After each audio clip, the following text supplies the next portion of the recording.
Bharatiya Janata party ने पिछले 11 बरस में मोदी सरकार के दौरान राष्ट्रवाद के अलग अलग मानक तैयार किए।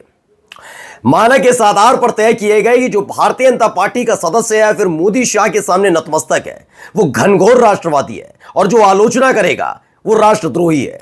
ये मैं नहीं कह रहा, ये आपने अमूमन देखा होगा। इस तरह के हालात थे, लेकिन वो बात अलग है कि अब जब रंग उतरने लगा तो परतें भी खुलने लगी। लेकिन एक सबसे बड़ा करिश्मा इस 15 अगस्त के मौके पर हुआ। लाल किले की प्राचीर से यह पहली दफा था जब नरेंद्र मोदी साहब ने देश की जनता के लिए क्या किया, उससे ज्यादा इस बात पर गौर फरमाते नजर आए कि कैसे भी करके उनकी कुर्सी बची रहे। आज उनके चेहरे के हाव भाव देखिएगा। लोग बार बार ये सवाल उठा रहे हैं कि लाल किले की प्राचीर से उन्होंने आरएसएस की तारीफ की है, जो एक झूठ है। वो झूठ है या सच है ये जरूरी नहीं है, उससे जरूरी है कि बोला क्यों गया, वो भी ऐसे अवसर पर जब प्रधानमंत्री नरेंद्र मोदी को किसी संगठन की तारीफ से ज्यादा अपने सरकार के बारे में या फिर देश के गुणगान के बारे में कहना चाहिए था। वो आरएसएस का गुणगान क्यों कर रहे थे? दरअसल ये सारा किस्सा है कुर्सी का जो उसे छीनने जा रही है, जिसका ऐलान और संकेत दोनों मोहन भागवत ने पहले ही दे दिए हैं। 75 बरस का होने का मतलब बधाई नहीं विदाई होता है। उसके बाद से बड़े डरे सहमे और बेचैन नजर आते हैं साहब। इसके अलावा आज आपको दिखाऊंगा जिस झूठ का जिक्र हो रहा है, उस झूठ के साथ साथ एक तस्वीर भी सामने आती है। उस तस्वीर को देखकर आप समझ जाएंगे कैसे अपने एजेंडे में लगे हुए हैं हमारे ही देश के स्वतंत्रता सेनानियों को कैसे अपमानित करने का काम किया जाता है। कैसे इस दौर के एक ऐसे व्यक्ति भगवान श्री राम से इस बड़ी अपनी होर्डिंग होने पर मुस्कुराते हैं, खिलखिलाते हैं। सोचिए हमारे देश के बड़े बड़े स्वतंत्रता सेनानियों के साथ क्या किया। तमाम चीजें आज आपको दिखाऊंगा और यहीं से घिर गई है बीजेपी। लेकिन सवाल ये कि क्या ये सब करने के बाद भी नरेंद्र मोदी साहब की कुर्सी बच पाएगी? नमस्कार, मैं हूं प्रज्वल गौतम और आप देख रहे हैं टाइम्स एक्सप्रेस। नरेंद्र मोदी साहब आज बहुत बेचैन थे। बेचैनी देखने को मिल रही थी चेहरे पर भी, लेकिन ये बेचैनी अभी ताजा तरीन नहीं है। ये तकरीबन 2 महीने से चले आ रही है। वजह क्या है?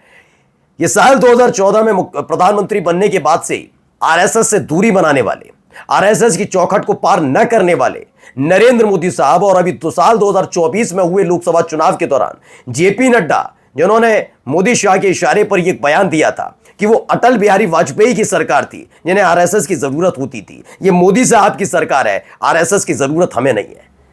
यह बयान है, आधिकारिक है, आप जाकर देख लीजिए गूगल पर। यह भी 2024 के लोकसभा चुनाव के बीच दिया था। अब देखिए हालत क्या है। इतने बरस बाद सत्ता में रहने के बाद आखिरकार नरेंद्र मोदी साहब को आरएसएस के दफ्तर जाना पड़ा। वहां मोहन भागवत से मुलाकात करनी पड़ी। उनसे कहा यह भी गया, चर्चा यह भी हुई कि मोहन भागवत को यह समझाने की कोशिश की गई कि 75 वर्ष वाला फॉर्मूला ठीक है, लेकिन कम से कम कार्यकाल पूरा करने दीजिए।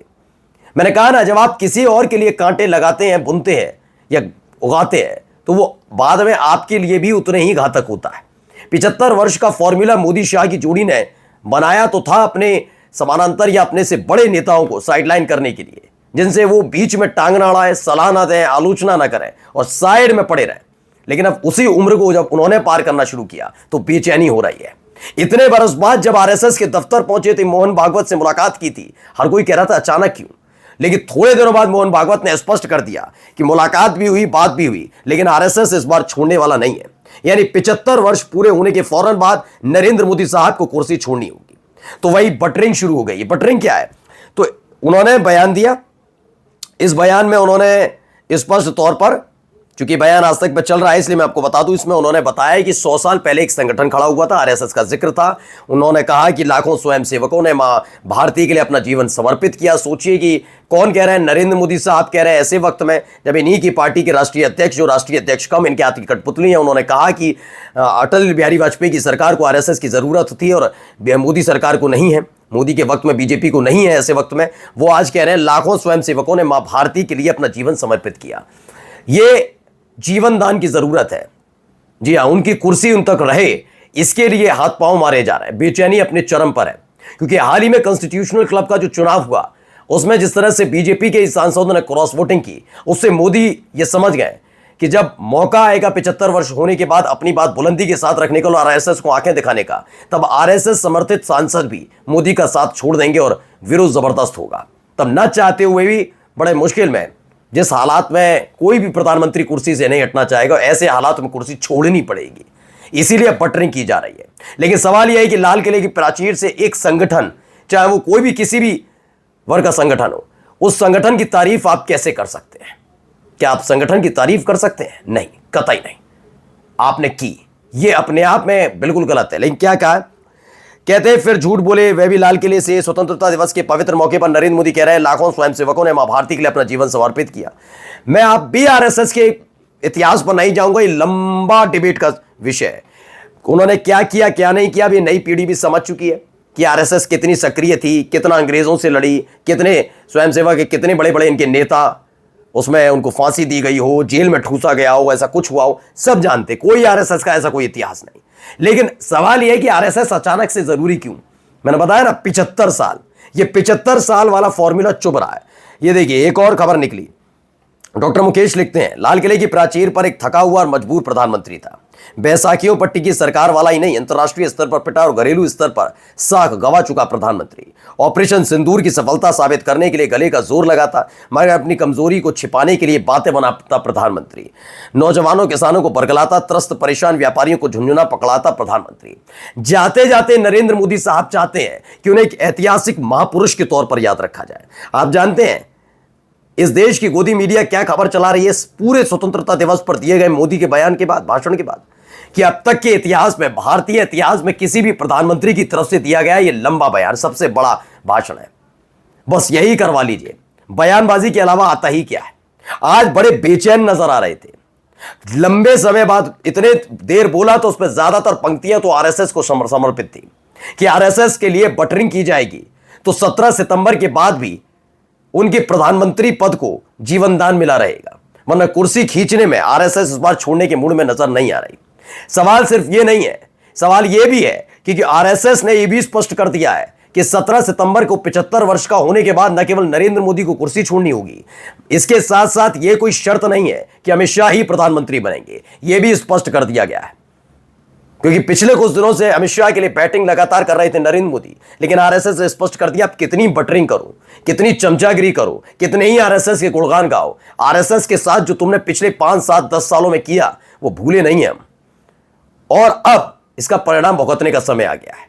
यानी गुजरात वाली जोड़ी की विदाई तय मानी जा रही है।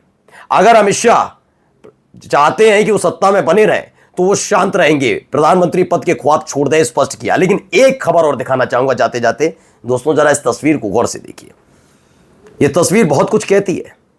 लाल किले की प्राचीर आपको नजर आएगी, इस प्राचीर पर 4 चेहरे नजर आएंगे और चारों चेहरों का मैं भी कहता हूं सम्मान होना चाहिए। किसी भी स्वतंत्रता सेनानी पर टिप्पणियां नहीं करनी चाहिए, परिस्थितियों के हिसाब से। हमेशा मैं कहता हूं वीर थे, कायर थे।